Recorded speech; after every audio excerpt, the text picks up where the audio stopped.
Assalamualaikum warahmatullahi wabarakatuh. Perkenalkan, nama saya Wasilatu Zahra. Saya prodi Perbankan Syariah semester 5. Di sini saya akan menjelaskan mengenai tentang pengertian laki-laki dan perempuan, kemudian pengaruh jenis kelamin terhadap literasi keuangan, dan yang terakhir pengertian mahasiswa. Untuk yang poin pertama tentang pengertian laki-laki dan perempuan. Menurut Zoetmulder, kata perempuan itu berasal dari kata empu gitu. Yang empu yang artinya itu yang terhormat, tuan ataupun yang mulia. Kemudian laki-laki adalah orang ataupun manusia. Laki-laki itu dapat diartikan sebagai orang ataupun manusia yang mempunyai zakat. Kalau dewasa itu mempunyai jakun dan ada kainnya berkumis. Lanjut kepada poin yang kedua, yakni tentang pengaruh jenis kelamin terhadap literasi keuangan. Menurut Shen dan N. Volpi yang pada tahun 1998 adalah ya pengaruh antara jenis kelamin terhadap tingkat literasi keuangan. Karena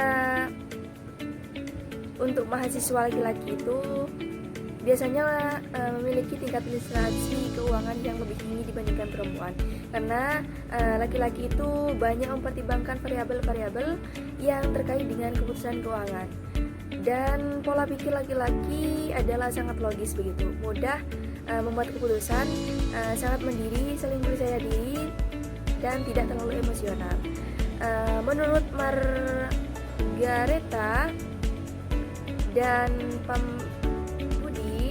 mengatakan bahwa jenis kelamin itu berpengaruh pada tingkat literasi keuangan mahasiswa karena mahasiswi perempuan memiliki tingkat literasi keuangan lebih tinggi dibandingkan mahasiswa laki-laki begitu. Kemudian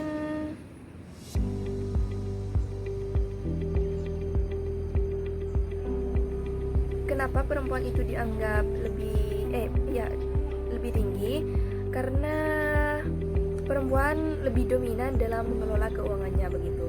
Lanjut kepada poin yang terakhir, ini tentang pengertian mahasiswa. Mahasiswa itu adalah seseorang yang sedang dalam proses menimba ilmu ataupun belajar dan terdaftar sedang menjalani pendidikan pada salah satu bentuk perguruan tinggi yang terdiri dari akademik, politeknik, sekolah tinggi, institut, dan universitas. Dalam kamus bahasa Indonesia, mahasiswa itu dapat didefinisikan sebagai orang yang belajar di perguruan tinggi begitu. Kemudian menurut Siswono, mahasiswa itu dapat didefinisikan sebagai individu yang sedang menuntut ilmu tingkat perguruan tinggi, baik negeri maupun swasta atau lembaga lain yang setingkat dalam perguruan tinggi begitu. Mahasiswa dinilai memiliki tingkat intelektualitas yang sangat tinggi, kecerdasan dalam berpikir dan kerencanaan dalam bertindak, berpikir kritis dan bertindak dengan cepat dan tepat merupakan sifat yang cenderung melekat pada diri setiap mahasiswa, yang merupakan prinsip yang saling melengkapi begitu. Mungkin hanya ini yang dapat saya sampaikan. Kurang dan lebihnya saya mohon maaf yang sebesar-besarnya. Assalamualaikum warahmatullahi wabarakatuh. Assalamualaikum warahmatullahi wabarakatuh. Nama saya Riawan Lulu Rahmatika. Saya dari kelompok 5 akan meneruskan penjelasan dari kajian teori, yaitu pengaruh IPK terhadap literasi keuangan. Nah, IPK di sini dipengaruhi oleh nilai IP dan mutu nilai setiap mata kuliah. Nah, jika mutu nilai setiap mata kuliah bagus, maka otomatis nilai IPK tersebut akan semakin meningkat. Penilaian IPK di sini dinilai dari skala 0 hingga 4, yang mana nilai 0 di sini memiliki nilai terendah dan nilai 4 di sini memiliki nilai tertinggi. Di sini juga dikatakan menurut Margareta, dia menyatakan bahwa semakin tinggi IPK, maka mahasiswa di sini dapat memahami dengan baik cara mengelola keuangan pribadinya. Hal ini menunjukkan bahwa mahasiswa yang memiliki nilai IPK yang tinggi dapat memahami semua konsep-konsep keuangan, sehingga nilai akademik yang tinggi di sini dapat berpengaruh langsung terhadap literasi keuangan. Yang selanjutnya adalah pengertian dari semester. Semester menurut istilah yaitu adalah penanggalan yang memiliki makna 6 bulan yang berturut-turut. Perhitungan semester di sini dimulai dari periode pertama, yaitu dari bulan Januari hingga bulan Juni, dan periode kedua dari bulan Juli hingga bulan Desember. Nah, semester di sini merupakan suatu waktu yang menyatakan lamanya kegiatan proses belajar mengajar yang terdapat di dalam program jenjang pendidikan.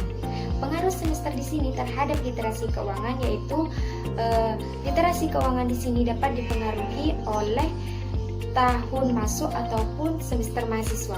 Jadi dapat saya simpulkan bahwa lamanya seseorang kuliah di sini dapat berdampak positif terhadap literasi keuangannya.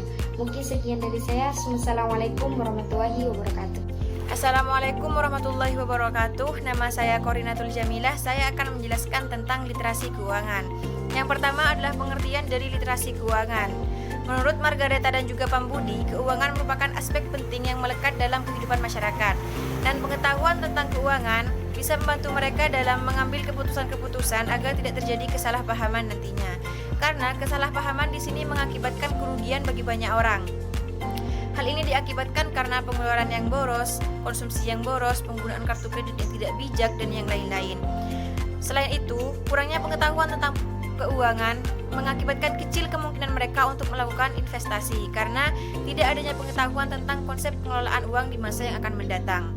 Jadi, literasi keuangan merupakan pemahaman tentang pengelolaan keuangan agar hidup bisa lebih sejahtera di masa yang akan datang. Yang kedua, ada aspek-aspek dari literasi keuangan. Menurut Chen dan Flop, di sini ada 4 aspek. Yang pertama ada pemahaman tentang pengetahuan dasar mengenai keuangan pribadi, dan yang kedua ada saving and borrowing. Bagian ini menjelaskan tentang tabungan dan juga pinjaman, seperti halnya penggunaan kartu kredit. Yang ketiga ada insurance. Bagian ini juga menjelaskan tentang asuransi, produk-produk asuransi, seperti halnya asuransi jiwa, asuransi kendaraan bermotor, dan yang lain-lain. Dan yang keempat ada investment. Bagian ini menjelaskan tentang investasi, seperti halnya suku bunga pasar, reksadana, resiko investasi, dan juga yang lain-lain. Dan yang terakhir ada faktor-faktor yang mempengaruhi literasi keuangan. Nah, kemampuan dan juga pengetahuan seorang individu dalam mengatur keuangan di sini berbeda-beda dan juga disebabkan oleh beberapa faktor. Nah, menurut Andre dan Liana, faktor yang mempengaruhi terhadap literasi keuangan di sini ada 2. Yang pertama ada jenis kelamin, dan yang kedua ada tingkat pendapatan. Nah, itu sekilas tentang literasi keuangan. Dan sekian dari saya. Assalamualaikum warahmatullahi wabarakatuh. Nama saya Lisa Rusita Dewi. Saya dari kelompok 5 akan menjelaskan mengenai adakah pengaruh jenis kelamin, IPK, dan semester terhadap literasi keuangan mahasiswa dengan menggunakan variabel dummy. Dan analisis datanya, di mana tujuan dari analisis data ini untuk mengetahui apakah ada atau tidaknya pengaruh jenis kelamin atau pengaruh variabel X1, variabel X2, variabel X3 terhadap variabel Y. Tingkat kepercayaan dari responden ini terdapat nilai 95% atau A 0,05. Pengujian hipotesis yang saya gunakan itu ada uji T dan uji F, di mana uji T di sini disimpulkan bahwa H1 dan H2 dengan uji T, H1 dan H2 itu ditolak. H1, H2 dan H3 itu ditolak. Mengapa demikian? Karena nilai signifikannya itu nilai T tabelnya itu lebih besar dari 0,05, sehingga kalau lebih besar itu otomatis ditolak, artinya tidak ada pengaruh. Kalau semisal lebih kecil dari 0,005 itu dikatakan ada pengaruh. Nah, selanjutnya itu ada analisis hipotesis uji F, di mana nilai signifikannya itu 0,870. Berdasarkan output yang sudah diketahui signifikannya untuk ketiga variabel tersebut, dikatakan secara simultan terhadap Y atau literasi keuangan di sini 0,870 lebih besar dari 0,05, dan nilai F hitung itu jauh lebih kecil dari 3,44, sehingga dapat disimpulkan tidak ada pengaruh dari ketiga variabel tersebut. Ini ya, sudah jelas. Nah, untuk Perumus untuk menghasilkan T tabel dan F tabel itu bisa dilihat di regresi berganda, karena saya menggunakan regresi berganda. Itu ada rumusnya tersendiri, bisa dilihat di SPS juga. Mungkin hanya itu. Bahwasanya dari tabel yang sudah kita uji, bahwasanya tidak ada pengaruh dari perbedaan jenis kelamin laki-laki dan perempuan terhadap literasi keuangan mahasiswa. Hal itu dilihat dari responden yang indikasinya tidak berpengaruh terhadap pengambilan keputusan mahasiswa. Selanjutnya dalam IPK, bahwasanya yang berpengaruh positif, namun tetapi nilai signifikannya itu tidak sama, sehingga tidak ada pengaruh dari IPK tersebut terhadap literasi keuangan mahasiswa. Dan nilai rata-rata yang dimiliki mahasiswa yang di bawah 3.00 ke bawah tidak mempunyai pengaruh terhadap keuangan, sementara nilainya yang di atas rata-rata ditetapkan juga mempunyai wawasan terhadap kondisi keuangan, sehingga mengetahui kondisi keuangan, beda dengan yang tidak ke bawah. Dan juga semakin tinggi semester mahasiswa tidak memungkinkan mereka juga mengetahui literasi keuangan, sehingga tidak ada pengaruh terhadap literasi keuangan karena banyaknya mata kuliah yang masuk itu yang berbuat perbedaan. Dan meskipun banyak mahasiswa yang mengambil SKS tentang menteri keuangan, tidak menjamin mereka mengetahui literasi keuangan, karena kebanyakan mereka tidak sampai betul memperhatikan dan memahami literasi keuangan. Dari beberapa film di atas mengakibatkan perbedaan literasi keuangan tidak mempunyai pengaruh nilai signifikan yang berbeda. Mungkin hanya itu yang bisa disampaikan. Kami mohon maaf. Wassalamualaikum warahmatullahi wabarakatuh. Banyak mahasiswa yang mengambil SKS tentang menteri keuangan tidak menjamin mereka mengetahui literasi keuangan, karena kebanyakan mereka tidak sampai betul memperhatikan dan memahami literasi keuangan. Dari beberapa film di atas mengakibatkan perbedaan literasi keuangan tidak mempunyai pengaruh nilai signifikan yang berbeda.